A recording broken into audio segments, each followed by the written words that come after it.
2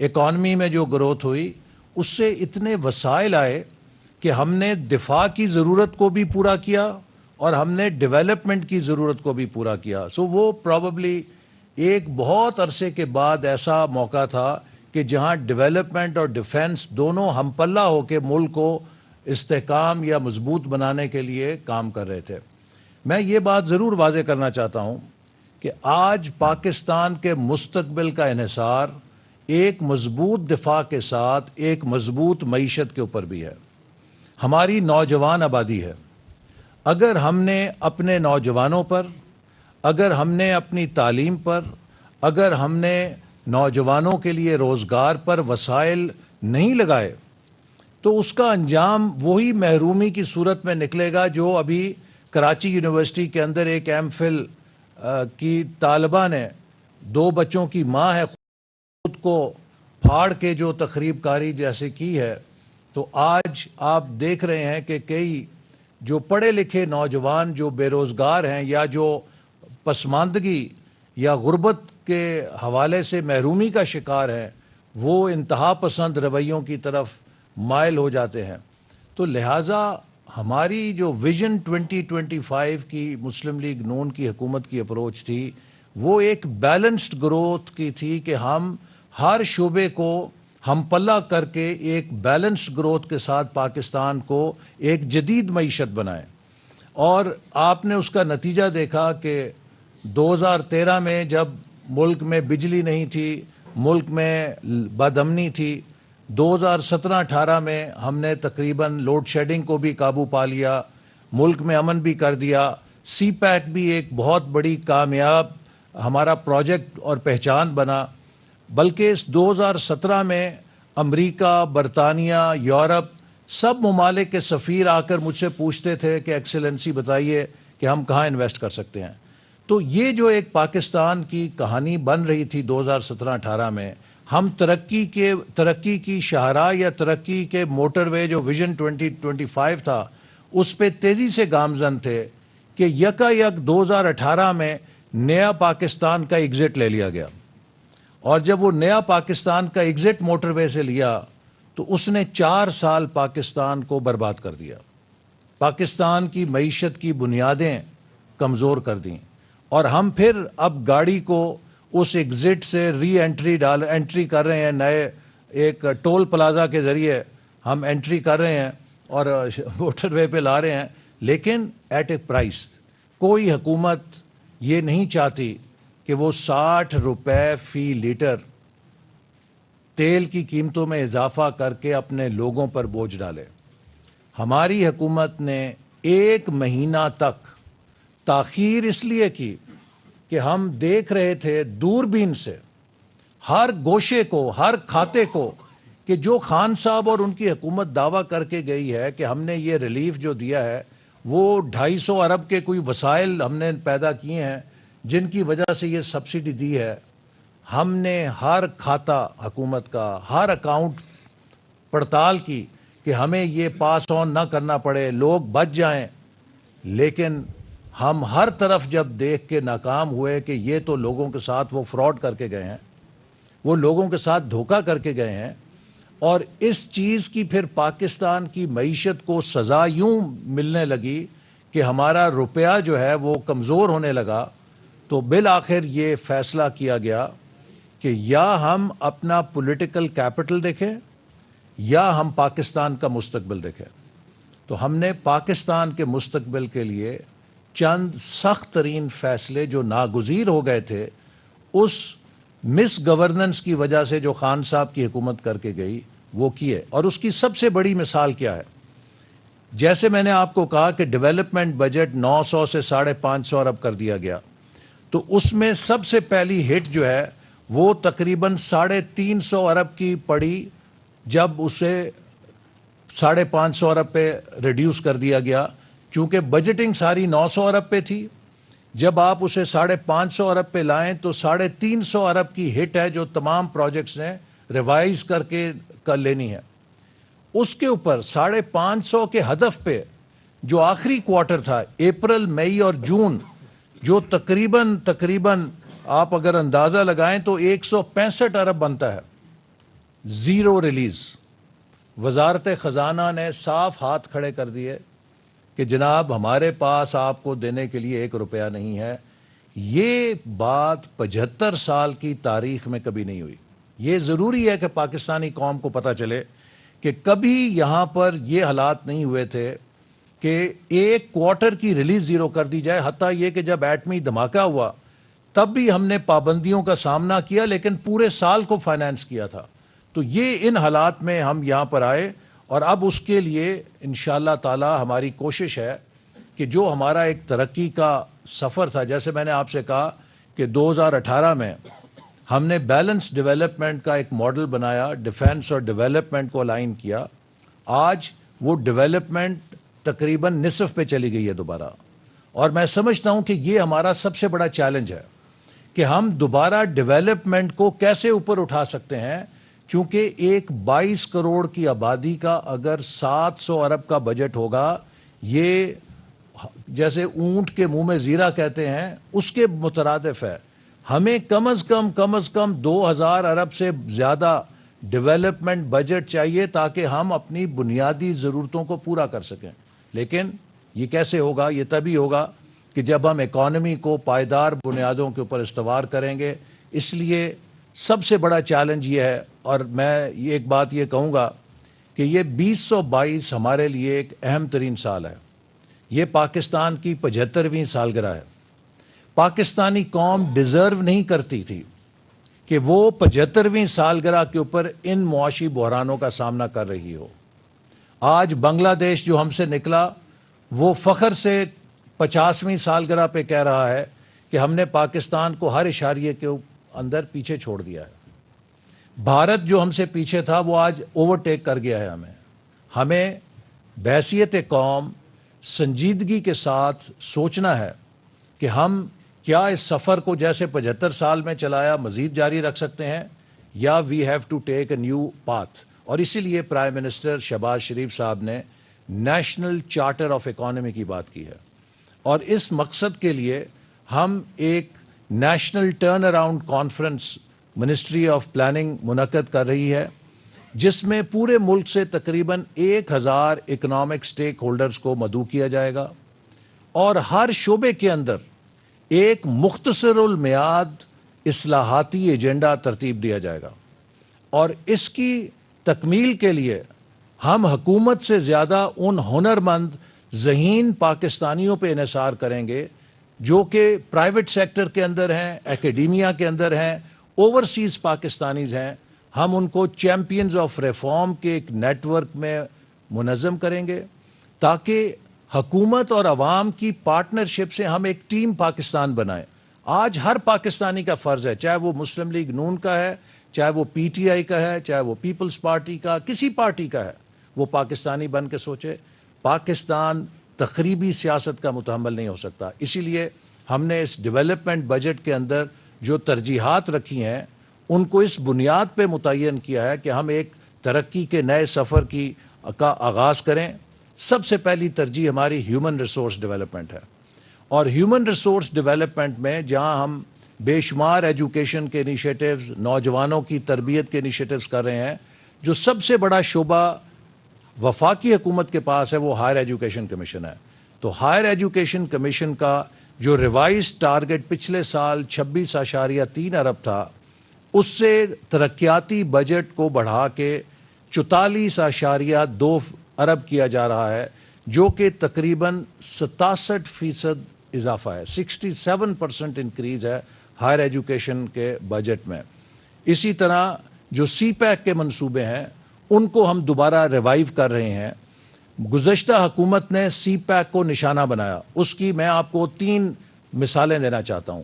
گوادر بندرگاہ 4 سال ڈریجنگ نہیں کی گئی یا نہیں ہونے دی گئی، اس کے نتیجے میں گوادر بندرگاہ کی گہرائی 11 میٹر رہ گئی ہے. آج وہاں پہ کوئی بڑا شپ نہیں آ سکتا.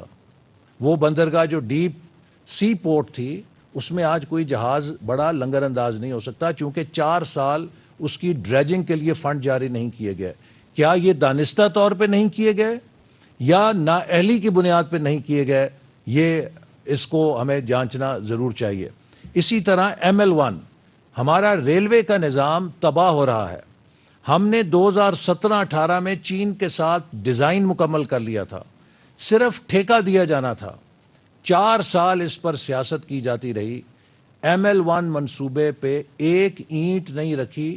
نتیجتاً ریلوے کا ٹریک 4 سالوں میں مزید تباہ ہو گیا ہے, اور یہی وجہ ہے کہ حادثے زیادہ ہونے شروع ہو گئے ہیں ریلوے کے, کیونکہ وہ ٹریک جو ہے وہ زبوں حالی کا شکار ہے.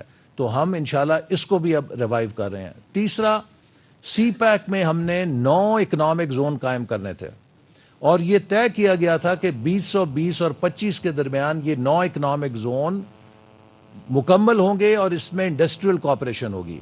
آج 2022 میں ان 9 میں سے 5 اکنامک زونز پہ تو کام ہی نہیں شروع ہوا, اور جو 4 ہیں وہ بھی 2024 اور 27 کے درمیان کہا جاتا ہے مکمل ہوں گے, جنہیں اب وزیر اعظم نے کہا ہے کہ فاسٹ ٹریک کر کے کوشش کی جائے کہ 1 سے 2 سال میں یہ سارے جو شروع ہیں ان کو مکمل کریں. تو یہ آپ اندازہ کر لیجئے کہ سی پیک کے ساتھ کیا انجام ہوا. ہم نے دوبارہ سی پیک کے تمام منصوبوں اسپیشل اکنامک زونز کے لیے فنڈنگ فراہم کی اور ہم انشاءاللہ پش کریں گے. انرجی, واٹر اور فوڈ سیکیورٹی, اس کے لیے بھی ہم نے ڈیولپمنٹ بجٹ میں جو کرٹیکل منصوبے تھے, جس میں کہ ہمارے واٹر ریسورسز دیامیر بھاشا ڈیم ہے جس پر ہماری حکومت 125 ارب کے قریب خرچ کر کے زمین ایکوائر کی, کام شروع کر کے گئی. اسی طرح مومن ڈیم ہے جس کے ہم نے اپنے دور میں اس کا سارا ڈیزائن اور ٹینڈر کا مکمل کیا, اور یقیناً اس کو ٹینڈر ایوارڈ پچھلی حکومت کے دور میں ہوا, لیکن ہم اس کو فاسٹ ٹریک کر کے لے کر آئے تھے. وہ ایک نیشنل پروجیکٹ ہے جس کو ہم نے نیشنل واٹر پالیسی کے تحت منظور کیا تھا. اس طرح کے جو امپورٹنٹ پروجیکٹس ہیں ان کو ہم نے ایڈیکویٹلی فنڈ کیا ہے, فاسٹ ٹریک کریں گے. اور ایک بہت اہم منصوبہ جو خیبر پختونخوا کے لیے ہے, چشمہ رائٹ بینک کنال لفٹ کم گریوٹی پروجیکٹ, جو 30 سال سے سرد خانے میں تھا, اس کی ہم نے منظوری کی ہے اور انشاءاللہ کوشش کریں گے کہ اس کو بھی اس سال میں لانچ کر دیا جائے. اسی طرح ایک اور اہم چیز جو ہم کر رہے ہیں انکلوسیو ڈیولپمنٹ میں, پہلی دفعہ پاکستان میں وزیر اعظم صاحب نے ایک فنڈ کھولا ہے جو لیسٹ ڈیولپڈ اور پورسٹ ڈسٹرکٹس ہیں پاکستان کے, ان کے لیے 40 ارب روپے کی مالیت سے ایک ونڈو ہم کھول رہے ہیں, جس میں 50% ہم پروونشل گورنمنٹ سے لیں گے, اور وہ پسماندہ ترین علاقے جو ہمیشہ سے پیچھے رہ گئے ہیں, وہ ہماری ترقی کے دوڑ میں نہیں شامل ہو سکے, ہم انہیں ٹارگٹ کر کے ترقی کے شاہراہ میں آگے لے کر آئیں گے. اسی طرح جو انڈسٹریل ڈیولپمنٹ ہے اس کو فروغ دینے کے لیے, جیسے میں نے کہا کہ انڈسٹریل جو زونز ہیں ان کو پرائرٹائز کیا ہے.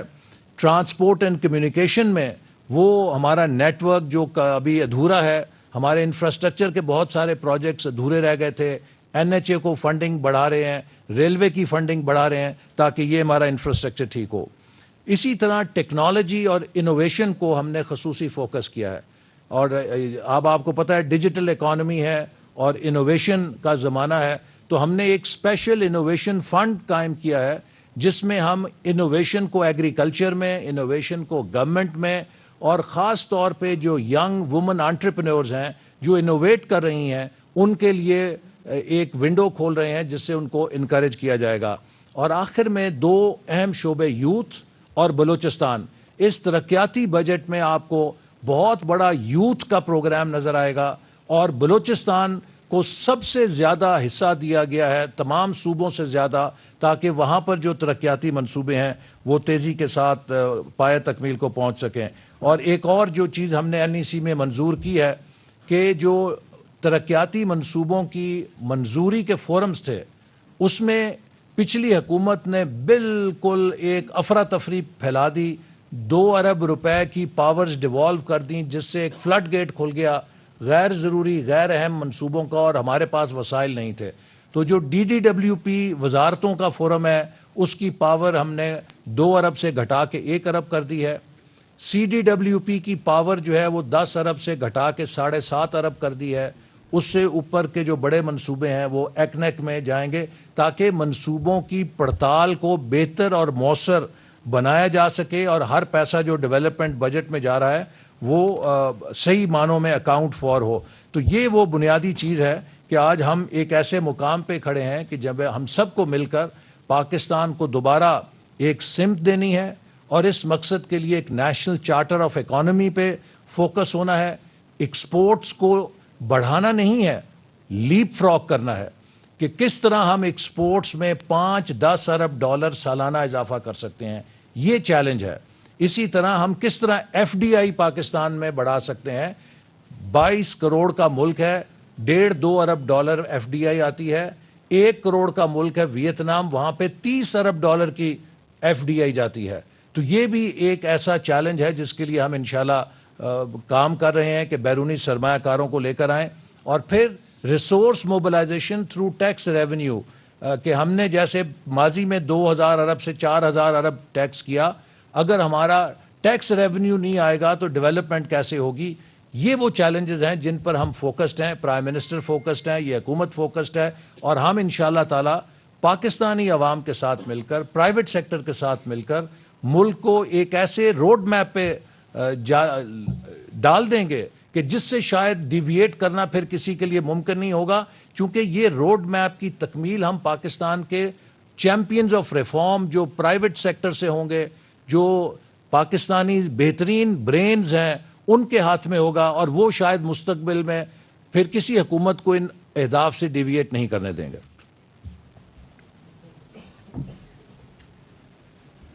بھائی جی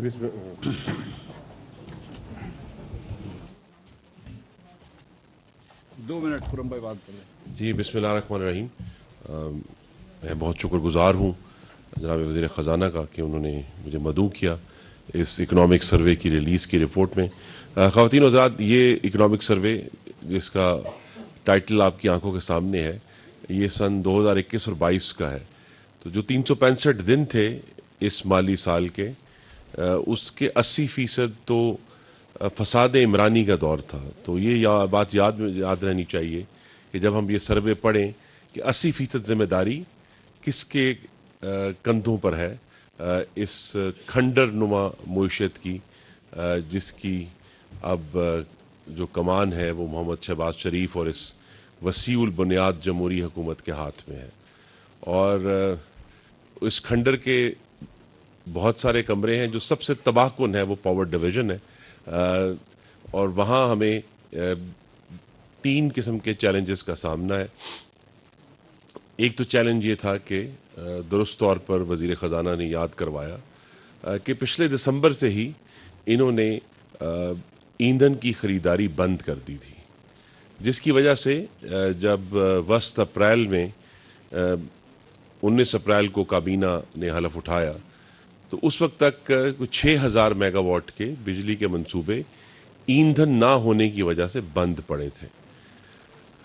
دوسرا ایشو یہ ہے کہ آپ کے سامنے ہے نمبرز, بارہا ریلیز بھی ہو چکے ہیں, اس میں بھی سامنے آئیں گے کہ پاور ڈویژن میں جو گردشی قرضہ ہے, جو ہم 1100 ارب پر چھوڑ کر گئے تھے, وہ اب تقریباً 2470 ارب روپے ہو چکا ہے. If to be very precise 2467 billion. تو اب وہ یہ جو 4 سالوں میں گردشی قرضے میں 250% اضافہ جو ہے, اس نے ایک بہت ہی گمبھیر مالیاتی صورتحال بھی پیدا کر دی ہے پاور ڈویژن کے لیے.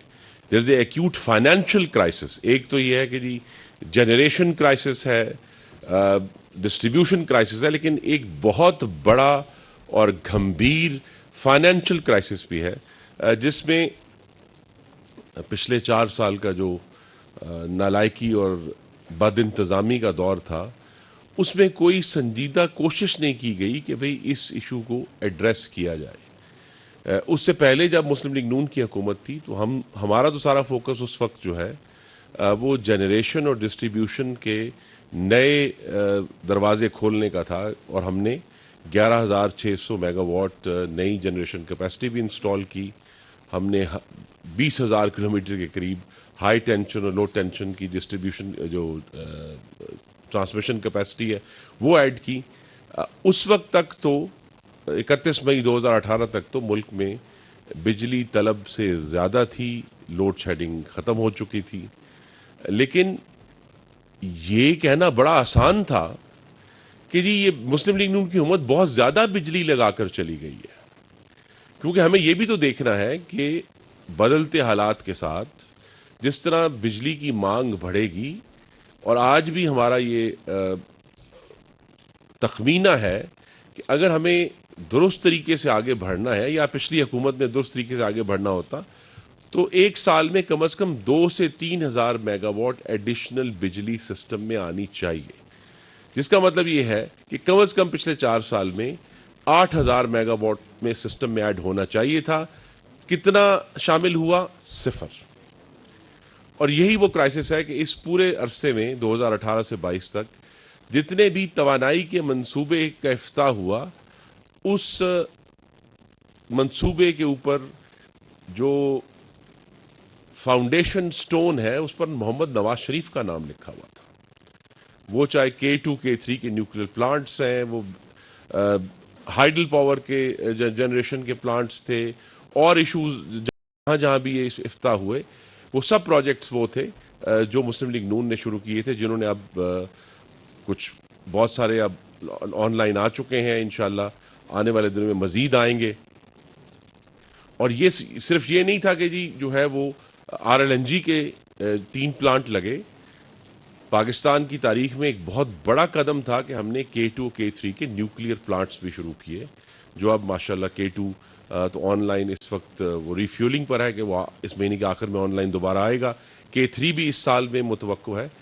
جو ایک اور بڑی اہم پیش رفت کی مسلم لیگ نون نے، وہ یہ تھی کہ تھر کول کو پاکستان کی تاریخ میں پہلی دفعہ کمرشل بنیادوں پر ایکسپلائٹ کرنے کا اور اس سے بجلی بنانے کا انتظام کیا. وہ اینگرو کا پروجیکٹ آج چل رہا ہے 660 میگا واٹ، لیکن اس سے اہم یہ تھا کہ شنگھائی الیکٹرک نے بلاک 1 کے اوپر جو 1214 میگا واٹ کا پلانٹ لگانا تھا، اس میں تاخیر ہوئی. کروٹ ہائیڈرو الیکٹرک پاور نے اس سال کے شروع میں آن لائن آنا تھا، اس میں تاخیر ہوئی. 2 سال سے تریمو کے اوپر ایک 1200 میگا واٹ کا RLNG کا دنیا کا سب سے ایفیشنٹ پلانٹ جو ہے وہ تیار کھڑا ہے، لیکن اس کو ٹیسٹنگ کے لیے گیس نہیں دی، اسے نیب گردی کی نظر کر دیا. تو اگر یہ آج جو پاکستانیوں کو پورے ملک میں لوڈ شیڈنگ کی تکلیف ہے، اگر یہ صرف 3 پلانٹس ہمارے پاس آج آن لائن ہوتے، کروٹ، شنگھائی الیکٹرک اور تریمو، تو یہ جو 3.5 گھنٹے کی لوڈ شیڈنگ اس وقت ہو رہی ہے وہ غالباً 15 منٹ کی رہ جاتی. یہ بہت ہی کولڈ انالیسز ہے، اس میں کوئی مبالغہ شامل نہیں ہے. تو ہمیں ایک جس طرح کہا ایک کھنڈر کا سامنا ہے، اور یہ شاید مسلم لیگ نون کا ریکارڈ بنتا جا رہا ہے کہ جب دوسری جماعتیں اسے کھنڈر کرتی ہیں اور ہمیں دوبارہ کہا جاتا ہے کہ جی اس کو تعمیر شروع کریں. ہم نے وہ تعمیر شروع کر دی ہے، فوری طور پر بھی، شارٹ ٹرم بھی اور لانگ ٹرم میں بھی. اور انشاءاللہ اس کے اوپر جو پاور ڈویژن ہے جس میں بلا شبہ پاکستان کے عوام کا بہت انٹرسٹ ہے، اکانومی کا بہت گہرا انٹرسٹ ہے، اس کی اثر نو جو تشکیل نو ہے وہ ہم نے اس کا آغاز کر دیا. اس کی ری آرگنائزیشن، اس کی ری اسٹرکچرنگ اور اس کی جو مستقبل کی پلاننگ ہے، جس میں آخری جملہ کہہ کے آپ سے اجازت چاہوں گا کہ اب یہ ہمارا فیصلہ ہے کہ ملک میں نئے بجلی بنانے کے کارخانے صرف اس ایندھن پر لگیں گے جو ہمارے ملک کے اندر موجود ہے.